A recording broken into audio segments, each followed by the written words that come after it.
We're going to be photographing a wrestler today. We're going to be using the Westcott FJ400 V2 with the larger battery. Love using this larger battery on here. You get a whole lot more shots out of this battery, especially for the key light right here. My key light's typically at a higher power. For this wrestling shoot, we'll be using two Westcott 3x3 soft boxes with a diffusion in them, and then we have the Pro Light mods in them. We'll be showing you how you can use the Pro Light mods to just really enhance your image and give it like a completely different look just by adding those in the background.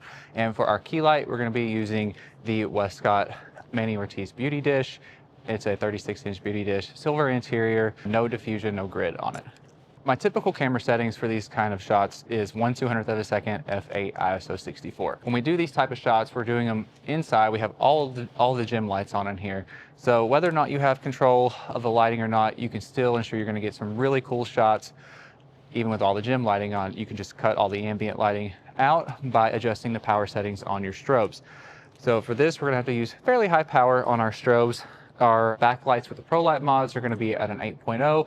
Key light is going to be at a 6.5.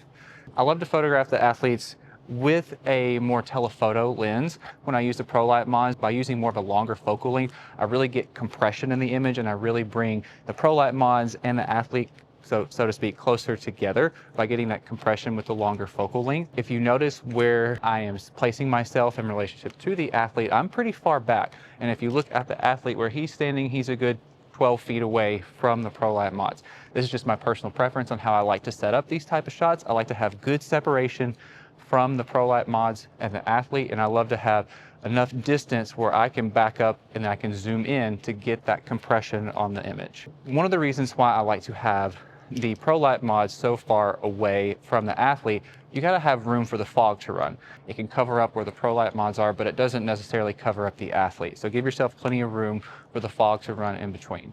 As with any of my shots, using a darker background, you want to get a separation from your subject and the background. Using the Pro Light mods, they act as an awesome modifier in the background to get a really cool stadium light type of look, but they also act as a rim light or a hair light too, which will help separate the athlete from the background. We're gonna have our athlete just start with the basic pose. Arms crossed. There's several different variations that you can get with this shot. We can do close-up shot, full body shot. First shot we're gonna do here, I'm gonna just start with a full body shot. I always like to photograph athletes, especially wrestlers, at a very low angle. So you see my camera is resting on the floor, getting the Pro Light mods in the frame, getting a couple different looks by zooming in and out just a touch here. I am using the Nikon 24-120 lens here, so I have plenty of compression right at about 120, 110 focal range. So I got these on the floor here. Good. Now I'm gonna get up. I'm gonna walk in just a little bit. Still gonna use these longer focal lengths, but I'm gonna do a horizontal shot as opposed to a vertical.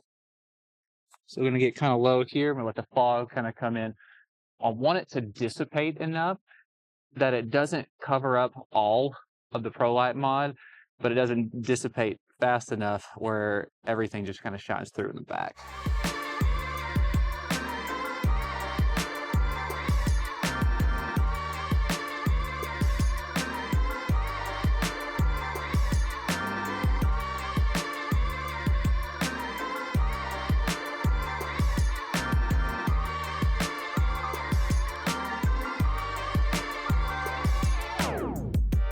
I talked about how I like to have the longer focal length and getting that compression, making those Pro Light mods appear larger than they actually are. So I'm going to show you an example of what shooting at a wide angle would look like as opposed to shooting at a more telephoto focal length.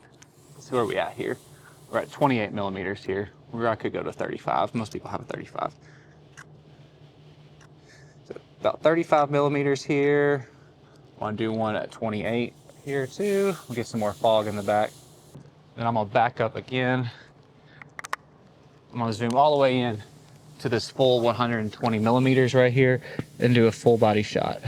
Something to think about when you're shooting at these longer focal lengths as opposed to shooting at a wide angle. The fog will seem to cover more area. It will cover more of the frame when you're zoomed in as opposed to shooting at this wide focal length. So a couple reasons why you should back up, zoom in just a little bit to get some compression and to make the fog kind of cover more area. That's especially useful if you aren't using like a big, like powerful fog machine or multiple fog machines, or you're using just like the canned aerosol. So longer focal length, get that compression. You don't have as much area to work with to cover the frame when you're using like atmosphere or fog.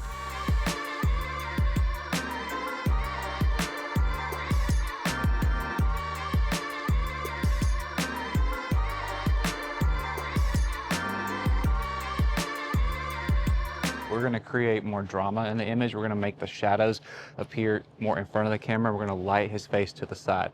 So this is kind of more of a dramatic shot. Still going to get his face kind of lit, but he's just going to be looking over his shoulder, holding the headgear.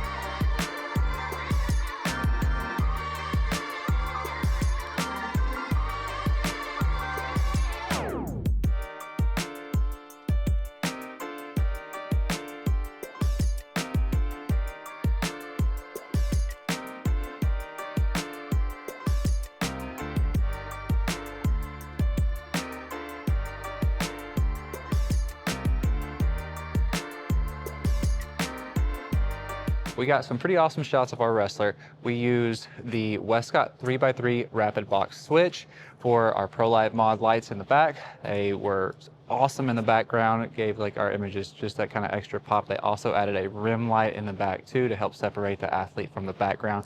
We used the Manny Ortiz beauty dish for our key light, silver interior, no diffusion, and no grid on that as well.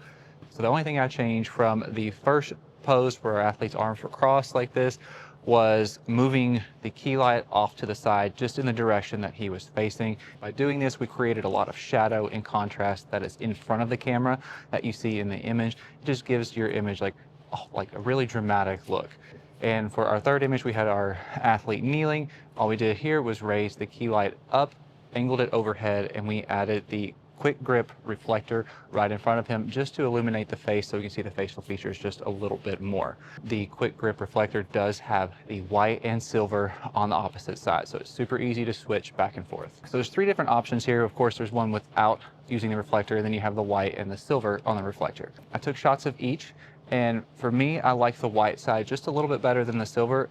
The silver adds, to me, a little bit too much fill light. I wanted to keep the features on his face just a little bit darker, just to kind of get more of a more dramatic, more kind of mysterious type of look.